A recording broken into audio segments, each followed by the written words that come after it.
Hi everyone, welcome to this book discussion with Dr. Rahul Ranjan on his new book, which is titled The Political Life of Memory, Birsa Munda in Contemporary India, published by the Cambridge University Press in 2023. Well, to introduce today's speaker, it's both a privilege and a matter of happiness because I have grown up with him studying together in some parts. Born and raised in Darbhanga, Rahul is a political anthropologist and writer who is currently based in Norway. He holds the Research Council of Norway funded appointment as the Postdoctoral Fellow at Oslo Metropolitan University, Norway, and works for the Riverine Rights project, which investigates the rights of rivers in Colombia, New Zealand, and India. He was awarded his PhD as the Louis Arbour Fellow from the University of London. Before this, he earned his degrees in politics at both the University of Delhi and Jawaharlal Nehru University, New Delhi. Today, we are going to talk about his new book, which is largely derived from his doctoral work. So, Rahul, welcome to Doing Sociology, first of all, and thank you for giving us this opportunity.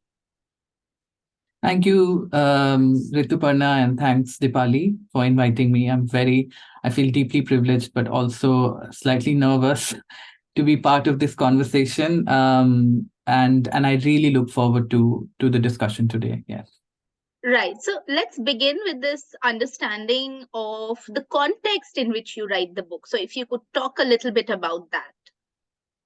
Right. So the book was initially conceptualized as an inquiry into political life of memory, which is associated with Birsa Munda, and in particular looking at role of different kind of affective politics that's emerging in Jharkhand.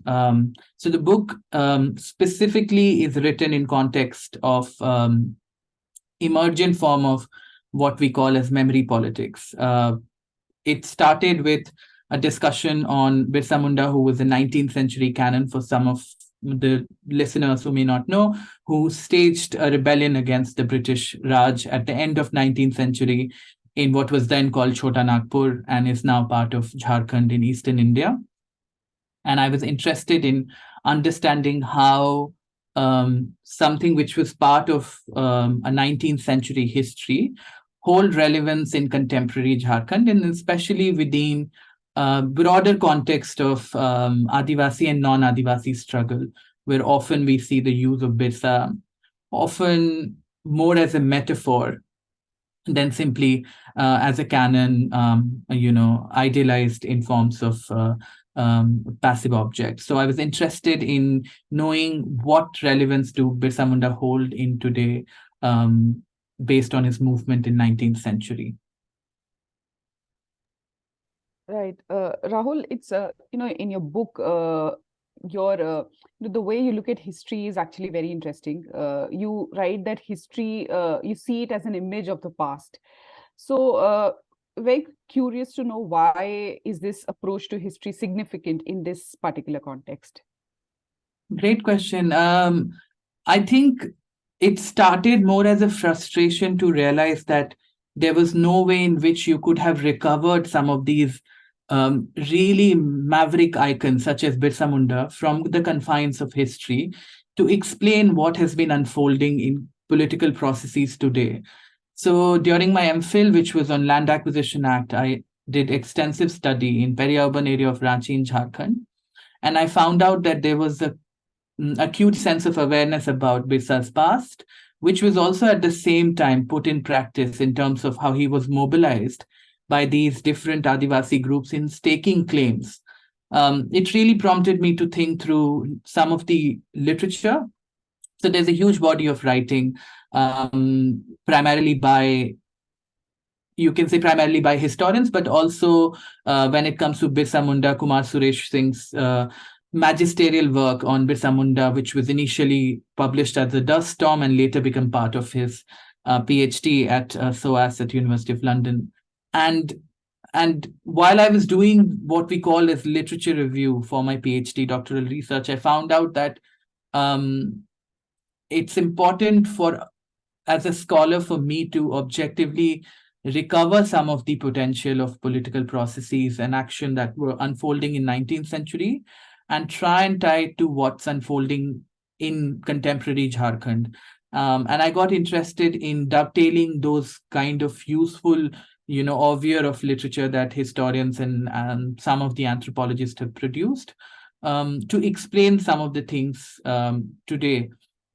So history often, and historians might correct me, but history often is understood as a discipline that explain a phenomenon of the past based on some kind of linear progression. So you study different events, and that progresses in sequence of different eventful moments in history, and you construct a narrative about the past.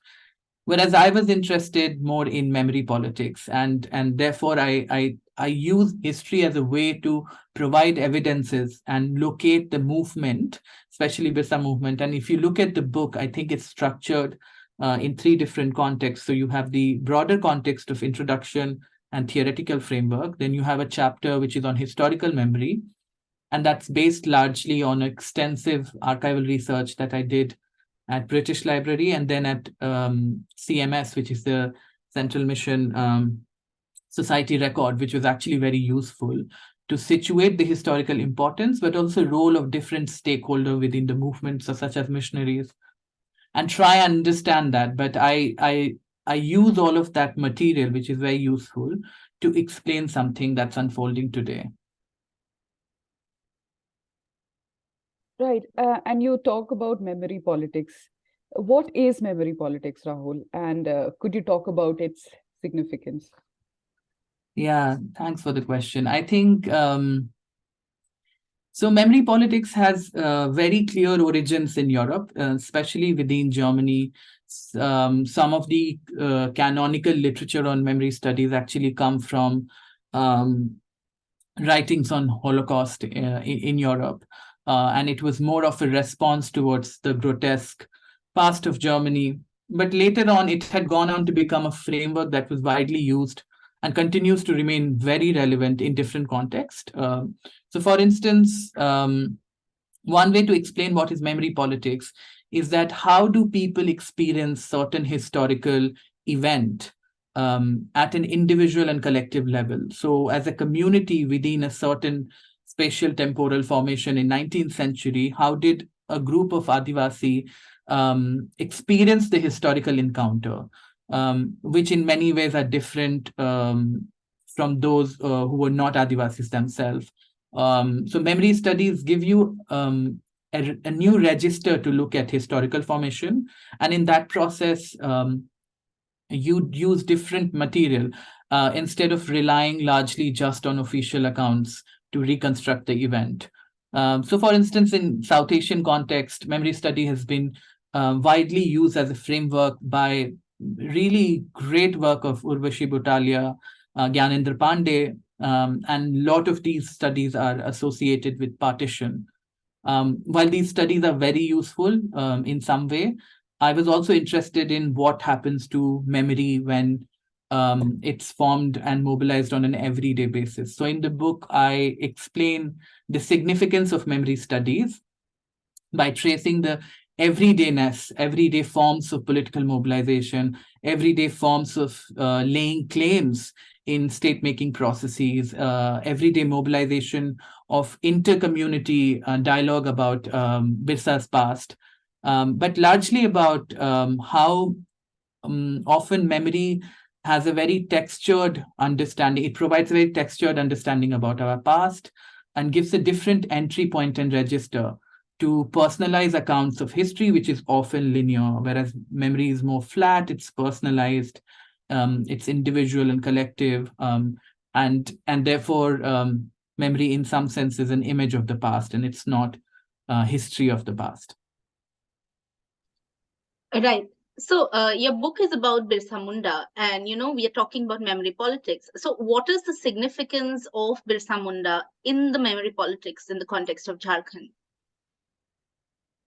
It's very relevant. I think Birsa Munda has always been relevant in the context of Jharkhand. So you have different parts of 20th century when you have had rise and heightened, memorialization or remembering of Birsa, and there have been phase where he was not that relevant. So in this book, I try and trace how Birsa Munda went from 19th century, when he rebelled against the British Raj, the Zamindars, and I trace the journey all the way through the state making formation. So I look at how certain Adivasi intellectual, for instance, mobilize memory of Birsa Munda, and in particular, I look at the role of key Adivasi intellectuals, including Ramdayal Munda, who is often underwritten in accounts of several scholars when speaking of Adivasi politics. So I try and accentuate these use of Birsa's memory, especially within and by Adivasi key figures who were very prominent in state-making process, because there was a different way in which different political parties approach Birsa Munda. So, but Birsa Munda also has a very diversified profile in the way different political party, different actors, and especially Adivasi intellectuals mobilize his memory. So if you look at some of the key writings of Ramdayal Munda, for instance, he has this really excellent work which for some reason is not used as much, but it's called Adi Dharam, where he develops this idea of Adivasi religious life world, which is not theistic in nature but more widespread, and he talks about how having life form in different objects, and how within Adivasi society the role of Bonga is so prominent. And through that writing, he also sort of I think in my reading of the text also lay out a pathway in imagining what would it mean to create Adivasi intellectual thought as a specific and different domain from thought processes that goes into explaining Adivasi. And I think that is a very powerful reminder for some of us who work in this area to go back to this kind of writing that is very direct, informative, but also very affective in nature, because you look at from 1980s onwards until early 1990, the way Birsa Munda was, almost rejuvenated in the state-making process, tells you different register of memorialization process. So he had gone on to become very prominent, for instance, in Rourkela, where his bronze statue was established for the first time, and which has now gone on to become a stadium.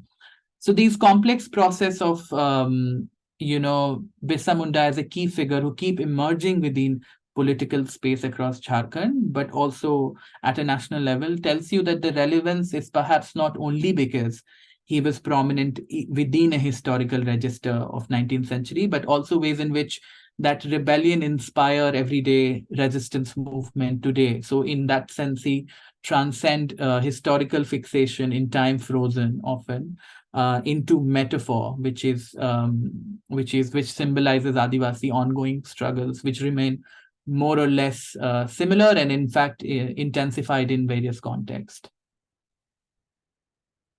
Right, Rahul, so, you have engaged very beautifully, I would say, with this, idea of Birsa in contemporary Adivasi politics. And you do that through, the study, if I may use that phrase, of Birsa's statue, the image of Birsa Munda, and also looking at the process of creation of that statue and that image.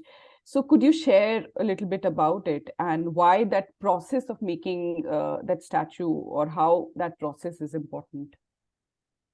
Yeah, thanks. It's such an interesting question, because it makes me think about material that I've used in making some of the arguments. So often I think memory expresses itself through tangible and various intangible facets, right, including statues. So I was always interested in how memory is mediated, or memory mediates our sensibility to experience pass through different objects. So in this case, I was interested in if there are contesting narrative that are embodied in the statue of Birsa Munda, and in some way situate how the use of that object, and in this case your statue, can both be a subject of resistance in the widespread appropriation of Birsa Munda, but could also be at the same time representation of past that's very inactively portrayed. So I specifically got interested in how, and I make this argument in the book, that Birsa Munda statue, I almost read it as a political text because it offers some kind of mediation between past and present.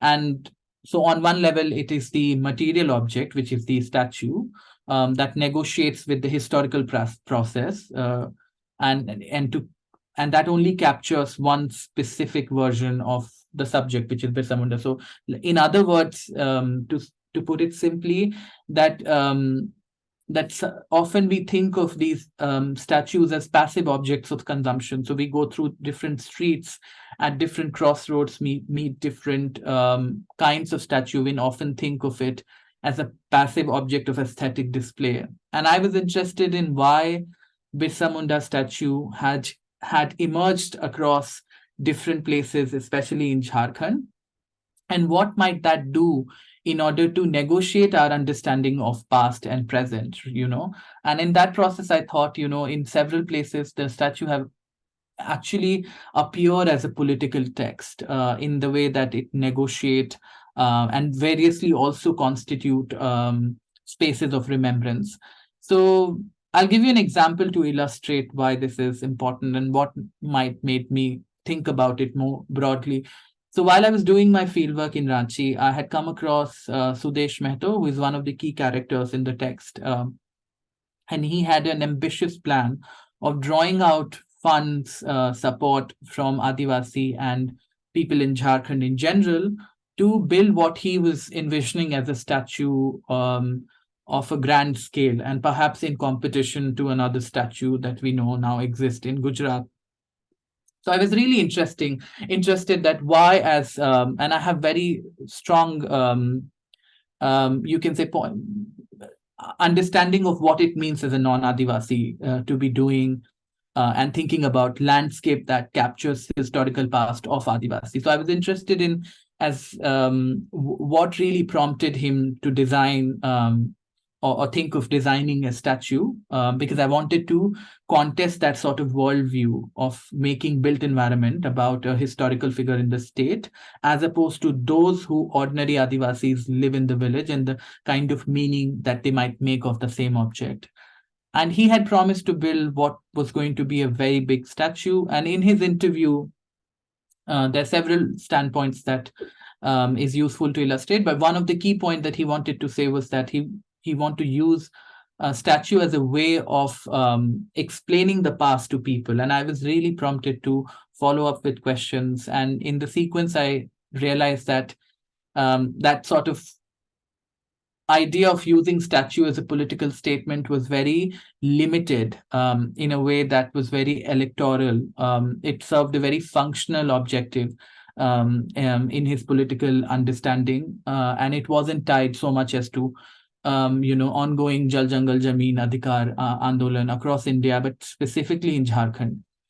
And I try and contrast that sort of worldview, and it's at great length in detail about what it means to be a member of Legislative Assembly and how that impacts the process of building up memory. And he uses a lot of I would say popular phrase to captivate people in the making of this. And then I contrast this with an extensive interview with Dayamani Barla, who is one of the frontline activists in Jharkhand and has done incredible amount of work in displaying the ongoing struggle of Adivasi. And I've known her for a long time.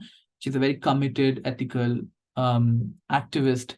And it was interesting because I was trying to pose this as a juxtaposition, right, to her and thinking about what that might mean within the Adivasi society. And she was of the opinion that often these things are used as a way to extend political ideology that may not have roots in and about Adivasi development as such. And it tells you the way similar objects are consumed. And she was, and I was really fascinated by how she was, she had such strong ideas about when the Birsa statue, you might know, on Birsa Chowk in Jharkhand, in Ranchi, was asked to, the statue was asked to remove the chains that it had earlier, and it had, for the state, in its explanation of why the chains were removed, was that they do not want to portray the image of Birsa as an enslaved figure that doesn't inspire youth.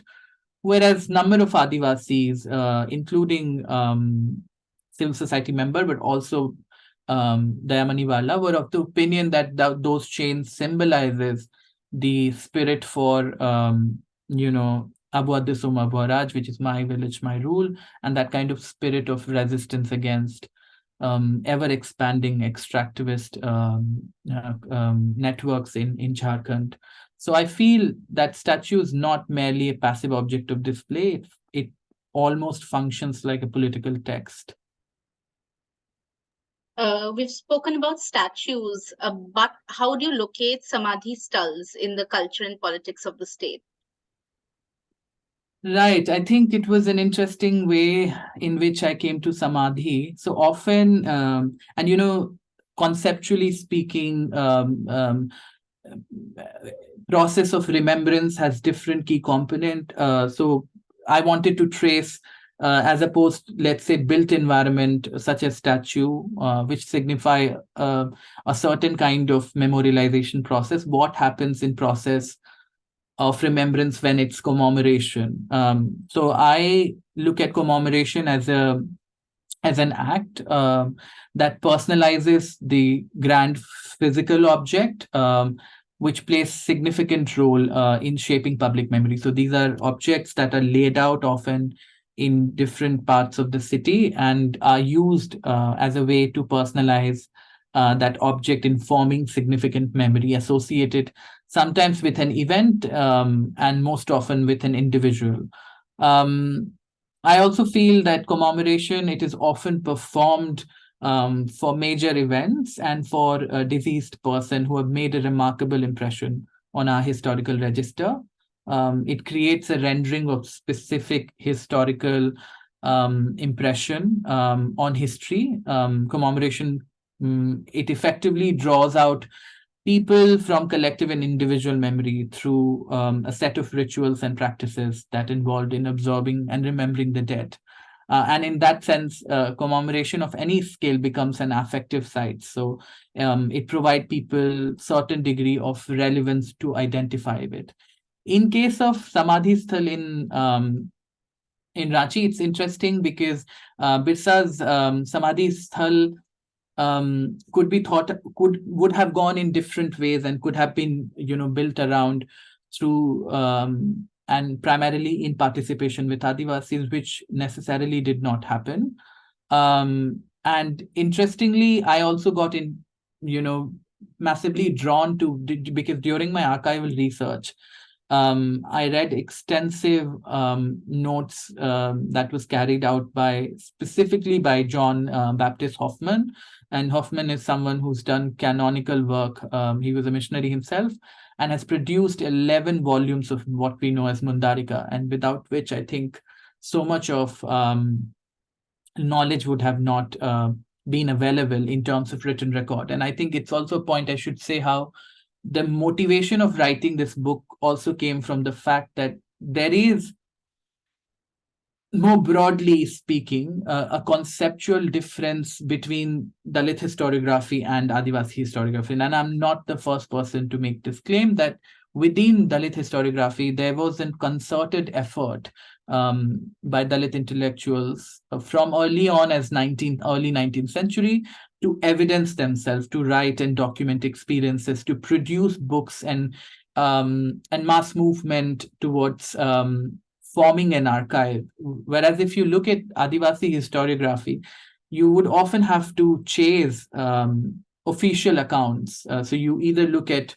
official accounts such as judicial files, land records, or very useful, at least to my research, was missionary archive, which is almost, in most cases, seems like an anthropologist writing about the landscape. So in that sense, I think writing an Adivasi or contributing to and learning from Adivasi historiography is also to be confronted with this challenge of not having written historical records enough to construct a narrative, because then the wealth of knowledge is often concentrated in oral transmission. So it's a culture that has a rich oeuvre of oral literature, and it hasn't been properly recorded. So in that sense, I think I was very interested in what would it look like if it was to be conceptualized, the idea of samadhi sthal within from the perspective of an Adivasi Samaj. And I think Hoffman had this really interesting idea about how bonga, which is the spirit within Adivasi society,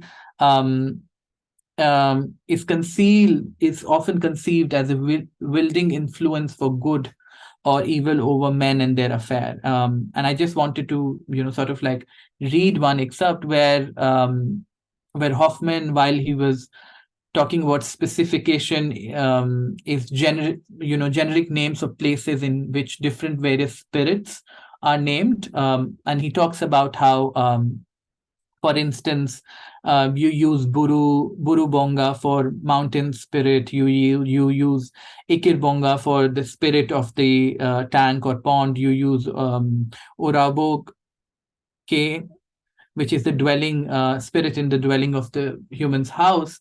And these were useful fodder for me to think about the description of spirit, and that the figure of Bonga appears often as formless spirit, right? So the cosmic structure of Adivasi world then recognizes Bonga as residing within perceptual experiences, for their existence. So it's almost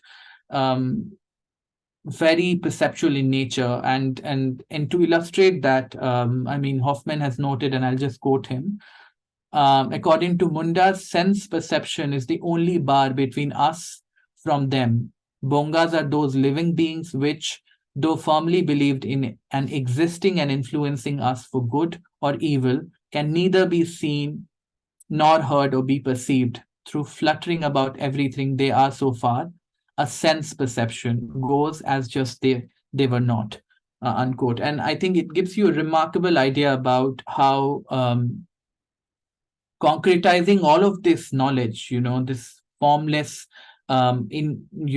perceptive experience register in the form of a samadhi sthal is such a great challenge. So I feel that in writing this chapter, you would see how I go back and forth between what was dialogue in 19th century when Adivasis were especially talking about burial stone and Sasindari practice, and how that might lead to certain different kind of structures of remembrance, as opposed to the Samadhi Sthal, which is built by the Municipal Corporation of Ranchi, and is a structure that doesn't, insofar as I have understood, represent the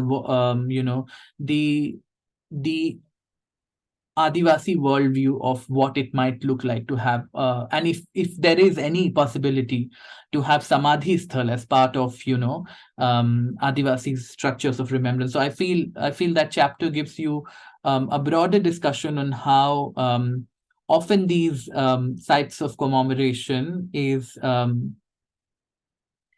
makes Birsa appear as almost an empty signifier. So he's mobilized for different kinds of register without specificity of the context that he holds, which is he's first and foremost an Adivasi, and therefore everything around him then will have to come from within the society, which is often not the case. Right. No, Rahul, now I'd like to talk a little bit about, your field work and how you went about doing your research. So to, just ask you the very first question, you do an ethnography of memory, which sounds so interesting, but at the same time, I believe it's extremely difficult. So we have viewers who would like to know what ethnography of memory is, and if you could also share some of the challenges that you faced while doing an ethnography of memory. Yeah, and I think I think the way to start this is about thinking what constitute memory, and that, as I said at the beginning, that it is personalized accounts of events from the past, and often when it's not available, it's transmitted through generation. So ethnography of memory, ethnography is a key tool within anthropology that is associated often to participant observation, where you spend long time in the field with community and try and often learn about ways of being within that spatial temporal formation.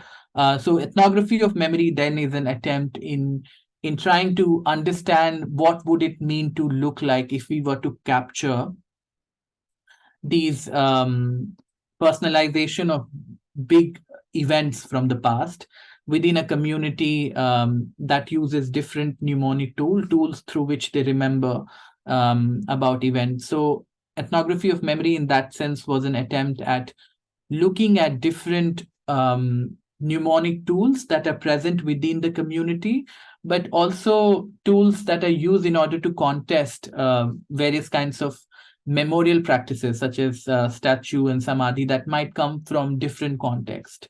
And I use ethnography as a tool to capture everydayness. So there are huge descriptions about how, for instance, Sarhul, which is one of the festival, is observed in a span and in a layout where the way Adivasi groups make sense of landscape completely ruptures or annihilate this modern distinction that we build between nature and culture.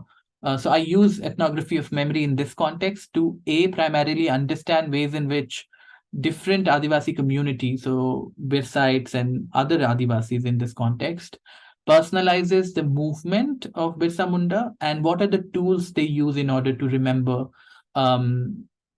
rebellion and on different facets of Birsa's life. So that's broadly as a key entry point within the ethnography of memory, but largely also to see if there are parallels or similarities or differences between the public forms of memorialization and memorialization practices within the community. And I show in this book that there are huge amount of differences, if not contestation, between different ways in which we remember and think about past. There were different challenges that emerged during the fieldwork. And maybe we can have more follow-up question on positionality later. But I think one of the key challenge was to, when you write an account of political ethnography, you have to be very careful about craft of ethics that you follow through your work. So at no point you have to, or at least I can speak for myself, you have to maintain a certain ethical compliance in which you do not put community and people you speak with who let you enter their houses and allow you to partake in their world of knowledge, to not put them in a state of any harm.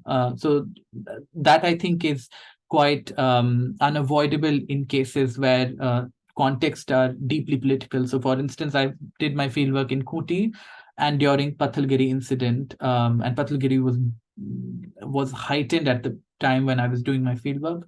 So one of the key challenges was to find a way in which I remain dedicated to the work that I want to produce. At the same time, also do comply with some of these standard procedure that are part of ethics regulation. And I think that's something which is extremely contextual in the moment where you are when you're doing that fieldwork, and you find different ways to negotiate levels of uncertainty. And one of the uncertainty was, to what extent could I be an active participant in capturing the movement, which had, incidentally became part of the book, right? So I think that was a great challenge, that when I came back from Jharkhand to London to finally write my thesis in order of submission, I found out that especially the chapter on Pathalgiri, which is in a way one might think of what relevance it might have in a storytelling associated to Birsa Munda, and I but I found that even though it was an incidental chapter to the thesis, it was useful in a way that Pathalgiri was a point where you could see clear demonstration of memory politics at best. So it was a movement that displayed huge amount of memory associated practices from the past. So I was constantly troubled by the fact that I had read something about use of memorial, or at least the burial stone, this and which is used in the Sasindari practice, effectively used as a form of challenge. And then I went back to looking at records. So you have extensive record of land from late 19th century in Chota Nagpur, where there are these huge illustrations about how Adivasis used burial stones as marker. And these are not the words that I found on the register, but it tells you how they used burial stone as a marker of territorial belonging. And I thought that the fact that Pathalgiri, for whatever reason it might have been, has chosen to use burial stone of all the template there is possibly available for a movement in that context, but have chosen burial stone as a material memory to inscribe the most modern constitution, the most modern document of India, which is the constitution, and then inscribed, Schedule 5 and other clauses of constitution that safeguard rights and self-governance, is something that was deeply provocative for me. And I think in a way also instantiated some of the key thoughts I had in my mind, in which I look at memory in sort of like, continuum, where you saw what I saw in records in 19th century remain relevant, but it's just the forms and shapes change. But the practices associated with ways of which Mundas have resisted then and now has such deep relevance. And in that sense, I think to negotiate that space of challenge without being actively political within the context, and this idea of being somehow distant from being influenced by a specific strand of the movement, it was quite a difficult decision that you make as a scholar, where you remain committed to your scholarly work, and as well as the kind of graded inequality you see in the field, and then that kind of solidarity which emerged from that frustration. Well, last question, but I think it's the most important one, because it's also one of my favorite questions to ask now. What is the idea or the importance of positionality in your research and in any research? Could you talk about it by giving a few examples? Yeah, and I would begin by saying that often the cultural romanticism surrounding Adivasi, which portrays them as a nature-loving, isolated, unruly, both in the popular imaginary, which is cast by various racialized stereotype, and in political campaigning, is in deep, remarkable dissonance with their lived reality. So contrary to this assailable portrayal of their life, Adivasis stake their claims both by using the language of the law, as well as by drawing on their reserve of knowledge, one that is regularly sabotaged in India right now.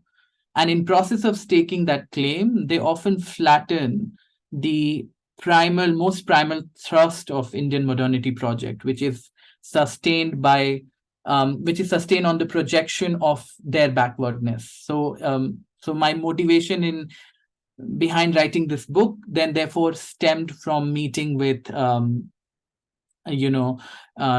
living with frontline activists and informal labor force whose lives are defined by uncertainties far from academia, a place from where I write. So in that sense, and I'll slowly come to your question, in some sense, then the book is rooted in solidarity with Adivasis, an activist who continually stage their resistance against the force of neoliberal state that in various cases recklessly justify violence against them. So some of these activists, often named in the book, other times silent, have helped me gain insight into what we call field in anthropology. Yeah, to your question, as an account of political ethnography, I think I've declared certain personal stake as a researcher in the project. As a non-Adivasi upper caste Hindu scholar, I'm endowed with several privileges in undertaking this project, and therefore I write this book from a place of solidarity, one that is constantly, almost as a process, growing. And I want to make this clear that I don't want to use solidarity as a patronage. No one have asked for it. No one has asked for it, really.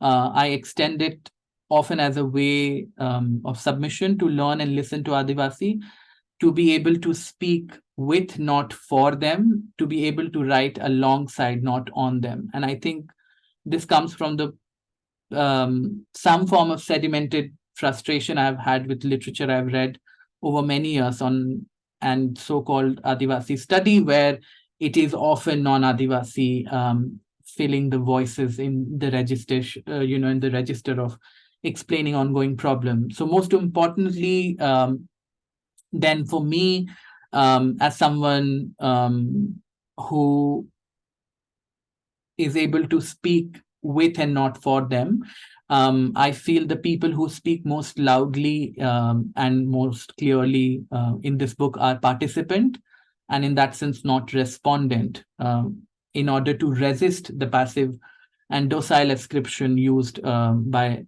academics for people and communities who allow entry to them. So in that way, I don't often think of this book, which I'm very certain has several flaws and might have several blind spots, but I do know that I want to keep this book open up as some kind of a dialogue that grows over many years, and therefore often people who are speaking in clear terms in the book are not simply respondent. And in fact, I could say that I was a participant in this profound experience, where almost a galaxy of knowledge that Adivasis and their life world contains, one that is now violently repressed, erased, or stolen. And above all, I write from a place of solidarity as a way to teach myself, to attend to voices, to listen and to learn, because for a long time, I think methodological training in academia has a huge blind spot of not training enough to listen, but to write. And therefore, I repeat that in no sense does this book represent Adivasi. This book is a form of writing in solidarity, writing from a place of solidarity to as one that has widened the scope of representation in moving towards what many people have called collective theorization. So people who are interviewed in this book, especially Adivasi, therefore contain in themselves a world of knowledge to which my own knowledge stand minor to explain their experiences. Yeah.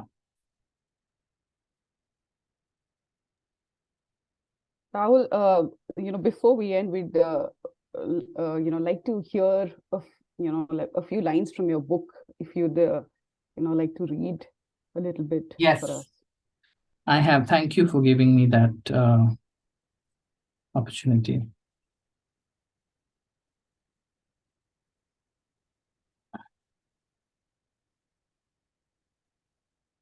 I actually read bits of it, but yeah, just to say that as I write some of and this is part of emplacing a section from the book on emplacing the self and the method, where I say, and I quote myself, as I write, some of the aforementioned activists are serving jail sentences, while others, such as Stan Swami, has lost his life fighting for Adivasi as repression in India intensified. The manufactured realities about lives of Adivasis as relics of the past, almost as counterpoint to the modern project of Hindu nation, in turn sustain this imaginary. So it's no more to say that these constructions of Adivasis as backward is done in order to portray something else, but it's almost a precondition anymore for Indian modernity to be imagined. So the state of India now draws legitimacy from this kind of portrayal. In fact, Indian modernity is imagined through the prism of this construction and mobilization of different forms of objections, allowing Indian state to intervene on behalf of Adivasi development. Their otherization is a condition for development of Indian state. The state of Jharkhand brings this narrative to fore by continually refusing to make Adivasi the writer of their own history and custodian of the present, denying them aspiration, rights, and at best facilitating the erasure of their memory. These aspirations far exceed the constitutional and federal imagination, often enforced by state and academics who, in their writing, insist on using data as form of feelings. So, I mean, in some sense, I'm really hopeful that more and more, in some sense, we have discussion around some of the non-electoral perspective on politics, because often politics is so deeply masculine and fraught with numerical expression that we completely remove the possibility of imagining another landscape, which is through the idea of memory. Yeah, but thanks for having me. It was great speaking with you both. Right. Thank you, Rahul. Thanking you on behalf of the Doing Sociology team for talking to us today. I think it's an extremely important book. And I would personally like to, say that why this book is so important is because I teach in Ranchi and I know the realities of Jharkhand. And, also when you mentioned about how I think you talked about how, the literature, the existing literature on Adivasis would also make you a little uncomfortable. I think this book sort of changes that, because very rightly you've talked about how you approach this whole project in solidarity, and it shows in the book in the way you write. So thank you very much for talking to us and also writing this book. So yeah. My pleasure, absolutely. And I hope we see more and more literature towards in this direction.